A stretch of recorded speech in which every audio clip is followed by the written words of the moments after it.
Hello viewers and welcome to this edition of Talk Time. Today the topic that we have brought before you is ENT and its related problems. Ear, nose and throat are very vital sense organs of the human body. Problems related to ear, nose and throat are common not just in children but also adults. So to discuss more on this topic, today we have amongst us in our studio two experts, Dr. Gautam Khan, Hello. consultant ENT surgeon, and Mrs. Aziza Karim, audiologist and speech language pathologist. No.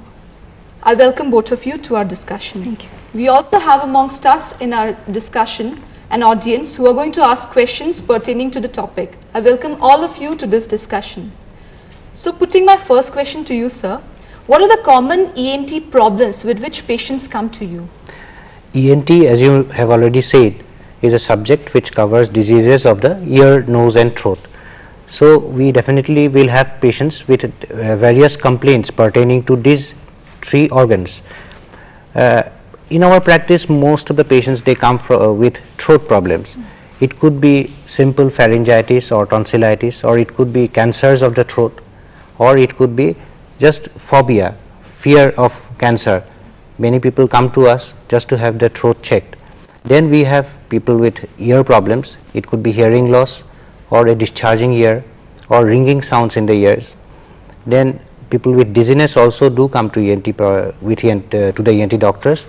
Then we have people with headache and nose related complaints like bleeding from the nose, nasal obstruction, sneezing, etc. Okay.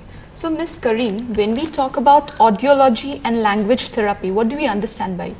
Basically, it has two parts. The first part, that is audiology, it deals with the hearing evaluation of both children and adults, where we do hearing tests to see the type and degree of hearing loss of the patients. And the second part is we try to evaluate the speech and language difficulties which are faced by children and adults, which can be acquired or it can be since birth. Okay. Also, the third aspect we deal with is the feeding difficulties, which can also be seen in children as well as in adults. Okay. So what are the common problems with which patients come to you? The most common problems which we see in speech and language aspect is children with cerebral palsy, where the children may have brain damage following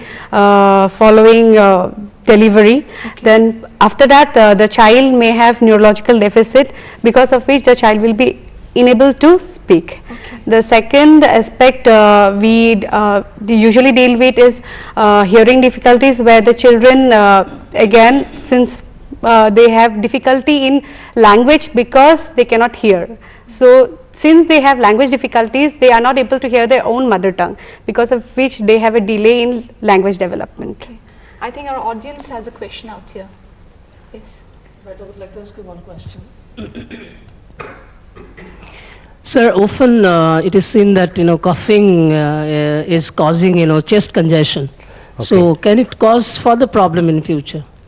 Actually, when you talk about chest congestion, it could be a patient with an asthmatic problem may have congestion in the chest, or it could be just a upper respiratory tract infection which is causing some congestion in the chest.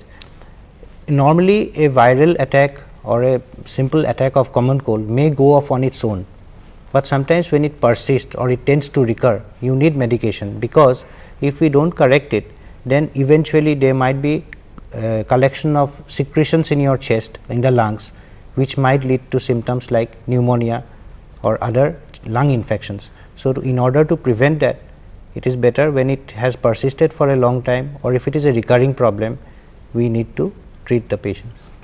Doctor, we also have often heard that people suffer from the problem of recurring tonsillitis. Yes. So what is the cure for it and why does it occur? If we are sure that this is tonsillitis, then surgery is the remedy for recurrent attacks of tonsillitis. But very often you will find patients telling you that I had my tonsillitis problem, I got it operated, but I am not getting cured.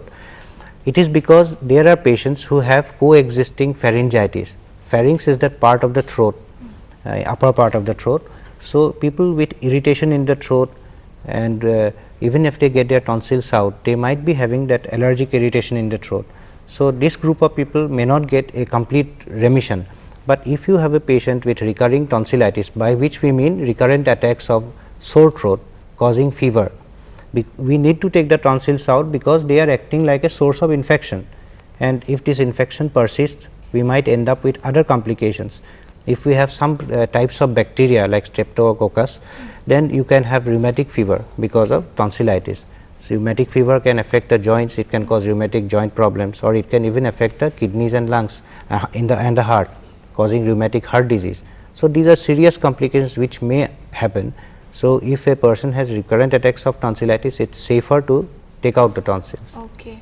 We have also heard that people suffer from the problem of runny nose, Yes. and later it also leads to congestion. That is true. So, what is the treatment for it? Again, runny nose, just a one-off attack, might be a viral origin. Nowadays, with a lot of viral fevers going around, you can have runny nose as a symptom related to the viral problems. But sometimes in many people you will find that they sneeze a lot, they have a lot of runny nose, and they also have stuffy nose. So, those are the patients with allergic nasal problems. We call it allergic rhinitis. People with allergic nasal problems tend to develop allergy of the lungs as well, because we are dividing the airway into two parts, the upper airway and the lower airway. Ultimately, it is a single airway. So, we nowadays call it a single airway disease. People with nasal problems, sneezing may lead to wheeze or wheezing in the chest. So, people with allergic problems, runny nose, should be careful, because if you are not careful, then you might end up with a bronchial allergic problem as well. And it's communicable also, I guess. No, allergies is not communicable. It may exist in families because of a hereditary or a genetic reason, but the viral attacks that we see when people, before getting a viral fever, you might have a runny nose, that is a communicable or disease. Okay. I think yes, you Infectious, have a question rather. out there. Yeah. I have a question, sir. I often face difficulties from tonsils and pharyngitis, like this pain in my throat, and even in summer seasons, if I mainly drink any cold drinks like thing, and then it comes very strong. Right. Then I want to know, is my throat portion is weak extremely, and is there any possibilities of leading these difficulties to any serious disease like esophagus cancers or like something like that? I will answer your last part first. Yes. There is definitely no relation with cancers. What you suffer from is recurrent attacks of pharyngitis or throat infection, because probably you are allergic. People with allergies, as I told you, with nasal allergies also, they get these attacks if they are exposed to cold, if they are exposed to dust or sudden temperature change. So, sudden temperature change is also another factor which many people, the bodies of many people cannot tolerate. So, what happens, you may have a runny nose, but you might have nasal secretions becoming a little more, and they dribble down into your throat, as a result of which you get irritation in the throat. So, the first part is prevention. Since you know that you have a problem when you are exposed to cold, you should try to avoid cold exposure, you should try to avoid sudden temperature change. That will, because prevention is always better than cure. So, you should always try to take the precautions so that you do not end up with a problem, because if you end up with a sore throat which is again leading to temperature, etc., then you might have to take antibiotics, decongestants and other medications. So, if you can prevent it in the beginning itself, you can avoid getting this attack. Now, coming to you, Ms. Kareem, we often see nowadays youngsters, they listen to iPods, headphones all the time on their ears. So, what kind of an impact does it have on the ear? See, there have been studies which which are for which say that such like use of iPods or use of headphones do not cause any hearing loss, or it will not cause tinnitus where you hear some sounds inside your ears. But there are also studies which say that if long term duration of headphones and earphones would lead to hearing loss in few years. I see. Actually, if I might modify, it depends on two things, as she has said, long term use and the volume at which you listen to. If it is in a high volume and prolonged use, you are subjecting your ears to some form of noise trauma, and as she said, that might lead to hearing loss later on. Also, we've seen a lot of people, they suffer whenever there is this, when the aeroplane, there's the ascent and descent of the aeroplane, Right. then they suffer from severe headaches. So why does this problem, why do they suffer from such kind of problems? Actually, what people suffer from is not headache, they suffer from earaches. We have a tube from the back of the nose to the ears, it is called the eustachian tube. This tube helps us to maintain the air pressure, the atmospheric outside pressure, with the little bit of air that we have inside our middle ear. So when an aeroplane descends, there is suddenly an increase in the external air pressure, and if we yawn, we swallow, or if we pump like this, then we try to maintain or equalize the pressure on both sides, and then we don't have a pain. Okay. Then we don't have a stuffiness. But supposing a person is having some nasal congestion, some common cold, and he has gone on an air flight, or even if he has gone to a high altitude place, suddenly when you are descending, then if the tube does not function, especially if you are sleeping, then the tube does not function. Okay. If you keep on chewing, talking, then the tube has a pumping effect, and it helps to maintain the air pressure. That is the reason chocolates or chewing lozenges are given on the aircrafts, I see. so that when you keep on sucking at it, you tend to open up the Okay. tube. Also, a lot of people, when like they wake up suddenly in their sleep, then they face this problem of breathing. So why do they face such kind of a problem, and what's the remedy for that? Actually, there might be 2-3 other things related. Suddenly waking up in the middle of the night from a sleep with a difficulty in breathing, it could be a harbinger of some cardiac problem also. Okay. So that has to be ruled out. Sometimes people who snore too much, they might have what we call apneic spells. Suddenly your breathing stops for some time. So that is again something which is a bit serious, and it should be consulted with a doctor. Then you might be also having a disturbed sleep, bad dreams, which can also wake you up in the middle of the night. But if you may also have nasal obstructions, because towards the early morning, later part of the night, the temperature tends to fall, and since you are sleeping on the bed for a long time, your body temperature will also go down. So people who have allergic symptoms will tend to get nasal stuffiness in these periods. Okay.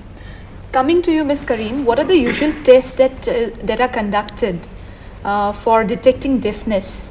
The most common test is called the pure tone audiometry, where we try to detect the part of the ear which is affected. Based on that, if the surgery or medicines are recommended, we send the patient or refer the patient to the ENT specialist. If the innermost part of the ear is affected, then we advise hearing aids, which we prescribe and fit as well. Then we do some tests called impedance audiometry, where we just test the middle part of the ear. As sir has told that there is a tube which connects the nose to the ear. If the tube is also affected, we can detect with the impedance audiometry. There are some electrophysiological tests also, where the child or the adult does not have to indicate that he is hearing the sounds. It will be an automatic test where electrodes would be put on the patient, and the test will be done. Such tests are done for children and neonates, that is children just born, and also for some persons who are malingerers, where they feign hearing loss. Okay. Yes, someone from the audience has a question. Sir मेरा एक question है. Yes, please. अक्सर मेरा नाक के अंदर कुछ खुजली होता रहता है. कभी कभी दिन में 2-3 घंटा तक होता है, और कभी कभी दिन भर होता रहता है. मैं जुग कर पढ़ने में प्रॉब्लम होता है, रात को सोने में प्रॉब्लम होता है. इसलिए इससे छुटकारा पाने के लिए आप कुछ बताइए मुझे. आपको शायद एलर्जी का ही प्रॉब्लम है, क्योंकि ये जो इरिटेशन या इचिंग जो आपका नाक का अंदर होता है, तो बहुत लोगों को इसके साथ छींके भी आता है, मतलब स्नीजिंग. तो एलर्जी जो हम लोग बोल रहे हैं अभी, एलर्जी होता है बहुत लोगों को. एलर्जी बहुत सारे चीज़ से हो सकता है. ये डस्ट के वजह से हो सकता है, धूल के वजह से, धुआं के वजह से हो सकता है, mosquito coils, perfumes, deodorants, again sudden temperature change, जैसे गर्मी से आके तुरंत नहाने से लोगों को होता है. ठंड के मौसम में कंबल के नीचे से उतर के ही आप पैर को ठंडे जमीन पे रखेंगे तो छींक आने लगेगा, क्योंकि ये सडन टेम्परेचर चेंज है। तो ऐसे एलर्जिक लोगों को एलर्जी का टैबलेट्स हम लोग प्रेस्क्राइब करते हैं। सावधानी तो नंबर 1 ही है। सेकेंडली मेडिसिन देते हैं, जैसे एलर्जी का मेडिसिन देते हैं, या तो आजकल बहुत सारे नेजल स्प्रेज मिलता है जो यूज़ करने से एलर्जी को कंट्रोल किया जा सकता है। So what would you suggest as the best measures to clear wax in the ear? Actually, wax, there is a what we nowadays say paradigm shift. Previously we used to say that wax has to be cleaned, but wax is a naturally forming substance. We have got wax glands in our inside our external ear, so it keeps on secreting wax. In some people it may be very wet wax, in some people it may be a very dry type of wax, and it could be profuse in some people, it could be less in some people. But wax is naturally, ear is a naturally cleansing organ. Actually, when we chew, the wax tends to move out gradually. When it comes to the front, you could take it out. We generally do not advise people to try to clean out the ears forcefully.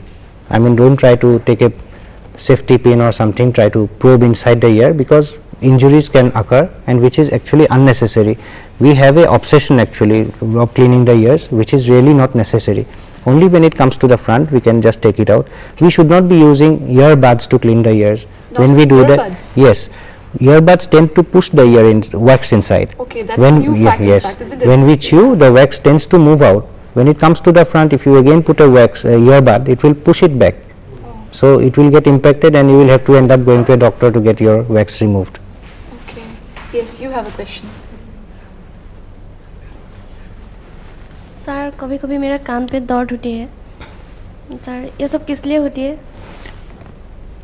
कान में दर्द एक तो जैसे कान को ज़्यादा साफ करने से हो सकता है, एक्सेसिव क्लीनिंग से हो सकता है। बहुत लोगों का आदत है कुछ लेके हमेशा कान में डालने का, वो सब नहीं करना चाहिए, क्योंकि इससे इंजरी होके बहुत ज़्यादा प्रॉब्लम भी हो सकता है। कान में दर्द कभी दांत से भी हो सकता है। दांत में अगर आपका कैरीज हो तो उससे भी कान में दर्द हो सकता है। ज़्यादा स्क्रैच करने के बाद में जो बोला ना, जैसे ऐसे नाखून से भी ज़्यादा करने से कभी इन्फेक्टेड होके बॉयल हो सकता है कान में। कभी सर्दी जुकाम ज़्यादा होने से नाक का नज़ला कान में जाके उससे भी कान में दर्द हो सकता है। सो डिपेंड करता है एक्चुअली, हर एक आदमी का एक सेम सिम्टम्स तो हो नहीं सकता। Coming to you, Ms. Kareem, what would you suggest the measures for maintaining the quality of voice, especially for singers or people who are related to media field? Yeah. Basically, what we advise is we advise them to sing or speak in a comfortable loudness as well as in a comfortable pitch, especially for the singers. Then we also advise them not to take aerated drinks like soft drinks, which we are having, like the gentleman here, he had a problem after he takes soft drinks. So we advise them not to take soft drinks or coffee, tea or smoke or drink. We also give some relaxation exercises for the throat to relax the muscles so that better voice quality is maintained. Okay. Yes, you have a question. I would like to ask how we can get relief from sinus. That is an interesting question, in the sense various people have various individual interpretation of what is sinus. Actually, what we mean by sinus problem, sinuses are empty spaces that we have in the face. We have two sinuses here, two sinuses here, and many other empty spaces. They communicate with the nose through small openings. What we really mean by sinusitis is that when we have pus collecting or mucus collecting inside these empty spaces, then you can have a headache, you can have heaviness of the head. Many people may not be having nasal flow or nasal discharge, but they can have a headache which may not be sinusitis also. But if it is really sinusitis, we try to control with medications, and of course I suffer from tremendous headache. Your main problem is headache, you do not have too much of nasal obstruction. So these people, it may not be sinusitis, because many people come to us thinking that it is sinusitis when they have a headache.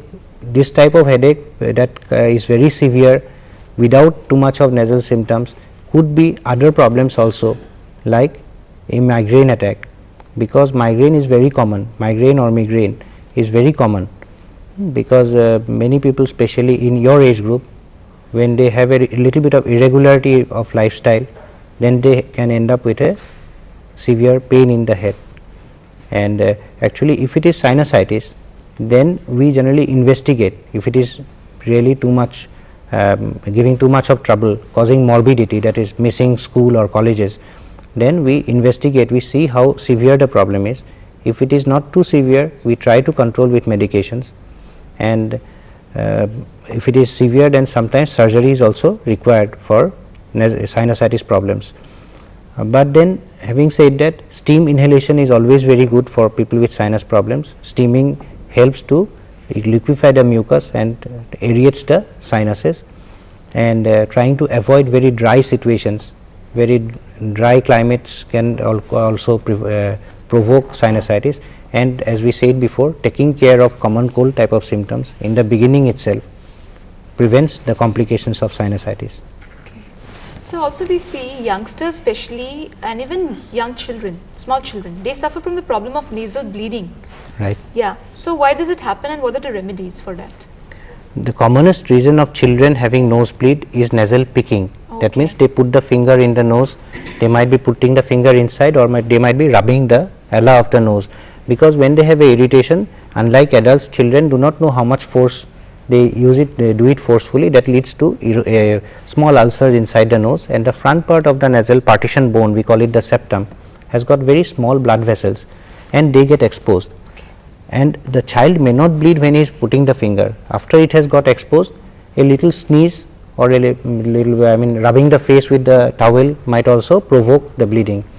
So that is the commonest reason. But then of course you can have other blood problems, blood So disgrace. also seen Yes, during the winter season especially. yes, especially in dry climate it happens more, because when the nose becomes dry, the irritation is severe.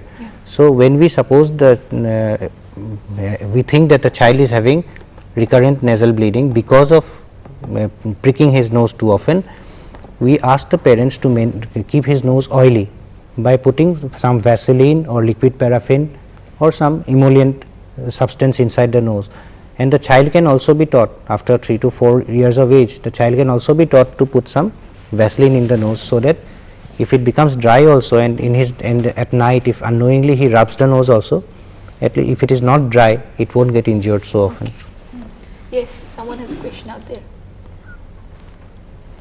Ma'am, one of my friend, if he shouts even in a little higher scale for a little time, then his voice goes down for the next 2-3 days. What is the reason of that? See, because of the loud usage of voice, the mucous membrane may be infected, because of which we advise some vocal rest, and because some people are more prone to vocal abuse and misuse. So what they do is they tend to talk loud or shout more than the others. So for them we advise a little bit of voice rest, where we ask them not to shout at all. Use your voice at a very comfortable range, not also whisper. Even whispering causes problems of the voice. And try not to whistle or anything. Drink lots and lots of water. Okay. And take voice rest for some days. Coming to you, Dr. Khan, we see there is this common habit amongst Indians of chewing tobacco, Right. cigarette smoking, then even drinking. So Okay. what impact does it have on our ear, nose and throat? Indians have the habit of tobacco chewing, so it has been there in our tradition for a long time. Tobacco combined with betel nuts and all, we all know these are carcinogenic, that means they can cause cancers. Smoking, chewing tobaccos. So tobacco definitely causes, especially when it is combined with betel nuts, etc. Not only cancers, it can cause some other problems. We have precancerous conditions. We can have a white patch in the mouth, which is called leukoplakia, which is a indicator, that you might be having a cancer in the next phase. So a person should always be careful about those things. The first is we should avoid. Then there are some diseases which are very specific to our subcontinent. It is called oral submucous fibrosis. This is a disease where it is very common, especially after the rampant uses of gutka. So what happens, you get small ulcerations in the mouth, it tends to heal, initially the person does not care. So when it keeps on repeating itself, then gradually there is fibrosis, or there is healing by with formation of fibrous tissue, which makes their cheek flesh become very hardened, as a result of which you cannot open your mouth properly. Gradually the person is unable to take hot or spicy food. So nowadays we get oral submucous fibrosis in school going children because they are taking these various gutka that are available. So I would like to make you aware that actually gutka or tobacco chewing, apart from being a risk for cancer, can also cause many other problems like oral submucous fibrosis, which can make a person's life very miserable because he cannot open the mouth properly, he cannot enjoy any proper foods properly. Okay, so coming to the end, what would be your message for safeguarding our ear, nose and throat? As in all diseases, one should be, precaution is, as we said, is always better. So for nose problems, allergies if we have, then we should try to avoid whatever causes allergy, if it is dust or smoke or whatever. And of course, if you find that avoiding or taking homemade remedies does not cure it, then we should see a specialist. Madam has already said about the voice. As far as vocal hygiene is concerned, we also say that when you have a hoarseness, when your voice is bad, you should not gargle. You should take steam inhalation. Gargling worsens the voice because it is like shouting. But when you have a sore throat, you can definitely gargle. That will give you relief. And as we already have said, that we should avoid tobacco use, because tobacco use is one thing which is causing a very steep rise of oral cancers in our population. Yes. In Assam, originally we used to have cancers in what we call the hypopharynx, a bit lower down, because of use of betel nuts. Nowadays, because of use of gutka and other things, we find that it is more in the oral cavity. And loud noise exposure should be avoided. Too much of listening to high pitched sounds, and as well as like crackers or using headphones can prevent your deafness or prevent your ear problems. Ma'am, what would be your input on this point? Basically, I would say, as sir has very rightly put, that prevention is much more better than cure. For hearing, I would say actually in foreign countries, all the children born are advised to go for a hearing screening, which is not done in India.